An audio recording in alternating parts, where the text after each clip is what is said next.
Hello student, welcome to this video. इस video में हम देखने वाले हैं आपका कक्षा 8वीं का अर्धवार्षिक मूल्यांकन का पेपर, विषय सामाजिक विज्ञान हिंदी माध्यम के विद्यार्थियों के लिए। तो यहाँ पर देख सकते हैं संस्कृत का हमने पूरा देख लिया था और अब हम सामाजिक विज्ञान का देख रहे हैं। तो सामाजिक विज्ञान का आप देख सकते हैं पूरा क्वेश्चन पेपर 1 से लेकर 22 तक के सभी प्रश्न हमें सॉल्व करने हैं। सबसे पहले हम 1 से लेकर 10 तक के ऑब्जेक्टिव क्वेश्चन सॉल्व करेंगे। तो चलिए शुरू करते हैं। यहाँ पर देख सकते हैं प्रश्नों की कुल संख्या रहने वाली है 22 रहने वाली है आप में यहाँ पर, और पेपर आपका 50 नंबर का रहेगा। पूरा वीडियो देखना, ठीक है।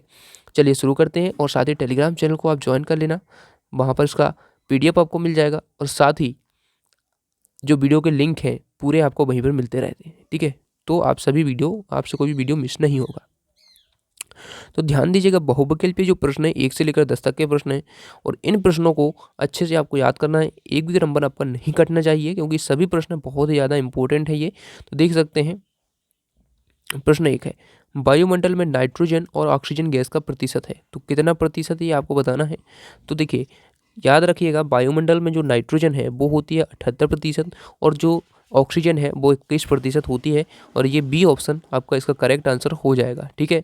तो आपका यही पेपर में आपको लगा देना है बी ऑप्शन और यहाँ पर लिख भी देना है 78 और 21%, ठीक है।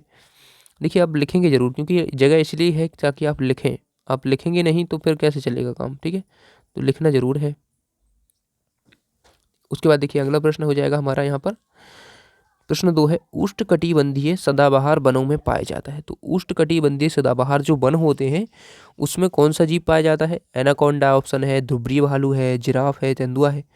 तो इसमें ध्रुवीय भालू तो होगा नहीं, तो तेंदुआ भी नहीं होगा, जिराफ भी नहीं, तो इसमें ऑप्शन ए हो जाएगा एनाकोंडा, ठीक है। तो एनाकोंडा इसका राइट आंसर ए हो जाएगा। उसके बाद देखिए अगला प्रश्न देखते हैं। क्वेश्चन 3 है, भूमध्य रेखा के 10 डिग्री उत्तरी अक्षांश से 30 डिग्री उत्तरी अक्षांश के बीच पाए जाने वाला जलवायु प्रदेश है। तो ये 1 नंबर का प्रश्न है। देखिए तो इसमें देखिए ऑप्शन है भूमध्य रेखीय जलवायु प्रदेश, टुंडा तुल्य जलवायु प्रदेश, भूमध्य सागरीय जलवायु प्रदेश, मानसूनी जलवायु प्रदेश। तो इसका जो राइट आंसर हो जाएगा वो हो जाएगा आपका ऑप्शन नंबर सी, भूमध्य सागरीय जलवायु प्रदेश, ठीक है। तो सी ऑप्शन आपका सही उत्तर हो जाएगा। अगला प्रश्न देखते हैं। क्वेश्चन नंबर 4 है, दिल्ली सल्तनत काल के राजवंशों में शामिल नहीं था। तो इसमें टिक करना है आपको कौन सा, लोधी था, तुगलक था, सैयद वंश था। तो पल्लव वंश इसमें नहीं था, ठीक है। तो डी ऑप्शन आप टिक कर लेंगे, साथ ही यहाँ पर आप लिख लेंगे पल्लव वंश, ठीक है। तो यहाँ पर पल्लव वंश लिख लेना। 5वां क्वेश्चन देख लीजिए, भीली, कोली एवं काटकारीश जनजाति भारत के किस भाग में निवास करती है, ठीक है। तो पूर्वी है, पश्चिमी, दक्षिणी, उत्तरी। तो जो ये जनजाति हैं ये आपकी इसमें पूर्वी आंसर हो जाएगा, ठीक है। तो पूर्वी इसका सही उत्तर हो जाएगा, पूर्वी क्षेत्र में, ठीक है। तो इसमें आप पूर्वी क्षेत्र लिख देंगे आंसर। अगला प्रश्न है, देखिए विधानसभा के सदस्यों को क्या कहते हैं। तो विधानसभा के जो सदस्य होते हैं, आप सबको पता है कि विधानसभा के जो सदस्य होते हैं वो विधायक होते हैं, ठीक है। तो ऑप्शन ए इसका राइट आंसर हो जाएगा। और जो है विधायक आंसर है, और जो विधानसभा का जो सबसे मतलब जिसको मुख्यमंत्री बनाया जाता है वो कई बार विधायक रह चुका होता है और वो अनुभवी नेता होता है, ठीक है। तो उसको मुख्यमंत्री बना देते हैं उन्हीं विधायक में से। उसके बाद देखिए अगला है, 6ठा प्रश्न हो गया हमारा। 7वां प्रश्न है, अमृता शेरगिल एवं कल्पना चावला का संबंध किस उपलब्धि क्षेत्र से है। तो इसमें देखिए इसमें ऑप्शन है आपके पायलट एवं वैज्ञानिक, समाज सेवी एवं पेंटर, पेंटर एवं अंतरिक्ष यात्री, महिला डॉक्टर एवं वैज्ञानिक। तो देखिए इसमें दो लोगों का पूछा है, अमृता शेरगिल का पूछा है, साथ ही कल्पना चावला का भी पूछा है। तो अमृता शेरगिल जो है यहाँ पर पेंटर थी और कल्पना चावला एक अंतरिक्ष यात्री थी। आप सबको इनका पता ही होगा कि कल्पना चावला एक अपने भारत की पहली महिला ऐसी थी जो अंतरिक्ष में जाके आई थी, ठीक है। और फिर लौटते वक्त उनका जो विमान है वो क्रैश हो गया था और किन्हीं कारणों से वो क्रैश हो गया, फिर उनकी डेथ हो गई थी। तो इस प्रकार से कल्पना चावला हैं वो अंतरिक्ष यात्री हो जाएंगी और अमृता शेरगिल पेंटर। आप इस प्रकार से सी ऑप्शन जो है इस क्वेश्चन का सही आंसर टिक कर लेंगे। अब अगला प्रश्न हम देखते हैं। 8वां जो क्वेश्चन है, आपको अपने घर का फर्नीचर व मोटरसाइकिल बेचना है, आप किस प्रकार के विज्ञापन का इस्तेमाल करेंगे। 1 अंक का प्रश्न है।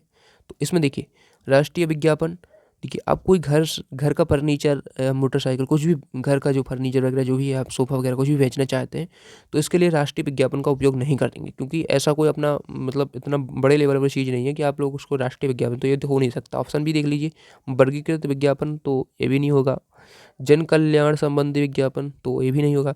तो इसमें हम सूचना दे रहे हैं कि हमारे पास ये चीज़ें हैं, जिसको चाहिए तो वो ले ले। तो इसमें डी ऑप्शन आपका सही उत्तर हो जाएगा, सूचनाप्रद विज्ञापन। ठीक है, इस प्रकार के जो विज्ञापन होते हैं सूचनाप्रद विज्ञापन होते हैं, जैसे कि कोई चीज़ हमें बेचना है, जैसे साइकिल बेचना है, मोटरसाइकिल बेचना है, टीवी हमने अपना बेचना है, तो वो हम विज्ञापन दे देंगे कि जिसको खरीदना होगा तो वो अपने आप हमसे कांटेक्ट कर देगा। उसमें विज्ञापन इस प्रकार से बनाया जाता है, उसमें हम मोबाइल नंबर ये सब लिखते हैं ताकि वो हमसे कांटेक्ट कर सकते हैं। उसके बाद देखिए 9वां क्वेश्चन आपका कह रहा है कि एक निश्चित दिन लगने वाला बाजार जहाँ ज़रूरत के सामान उपलब्ध होते हैं, किस प्रकार का बाजार होगा। तो देखिए जो एक दिन लगने वाला, एक निश्चित दिन लगने वाला, तो आपको पता है कि आपके आसपास के क्षेत्रों में एक दिन ऐसा दिन होता है जिसमें साप्ताहिक बाजार लगता है। ठीक है, तो उसे साप्ताहिक बाजार कहते हैं। जैसे कि किसी जगह पर शुक्रवार को लगता होगा, किसी जगह शनिवार को लगता है, किसी जगह वो गुरुवार को लगता है। तो कोई एक निश्चित दिन होगा, उस जगह पर सभी लोग अपनी अपनी दुकानें लगाते हैं और लोग वहाँ से खरीदारी करने जाते हैं। तो इसमें सी ऑप्शन आपका राइट आंसर हो जाएगा, साप्ताहिक बाजार। ठीक है, अब देखते हैं हम अगला प्रश्न है। क्वेश्चन नंबर 10 क्या कह रहा है, 7वीं से 10वीं शताब्दी के मध्य निर्मित भवनों में वास्तुकला की किस शैली का उपयोग किया गया है। ठीक है, तो 7वीं से 10वीं शताब्दी के मध्य निर्मित भवनों में वास्तुकला की किस शैली का उपयोग किया गया है। तो इस क्वेश्चन को आप ऑप्शन पढ़ लीजिए, नागर शैली है, द्राविड़ शैली है, उसके बाद पारिजात्य शैली है, उसके बाद ऑप्शन डी है इसमें अनुप्रस्थ टोड़ा शैली। तो इस क्वेश्चन का जो राइट आंसर हो जाएगा आपका ऑप्शन नंबर डी। ठीक है, अनुप्रस्थ टोड़ा शैली, जिससे घरों भवनों का निर्माण किया गया है वास्तुकला का। ठीक है, तो इस प्रकार से 10वें क्वेश्चन का भी हमने देख लिया। तो आप देखेंगे इस प्रकार से आपके सभी ऑब्जेक्टिव क्वेश्चन यहाँ से लेकर हमने कंप्लीट कर लिए हैं। 1 2 3 4 ये सभी ऑब्जेक्टिव क्वेश्चन अच्छे से देख लीजिए। इनके जो आंसर मैंने बताए हैं इनको आप अच्छे से कंप्लीट कर लीजिए। अब चलिए देखिए, यहाँ से आपके प्रश्न क्रमांक 11 है।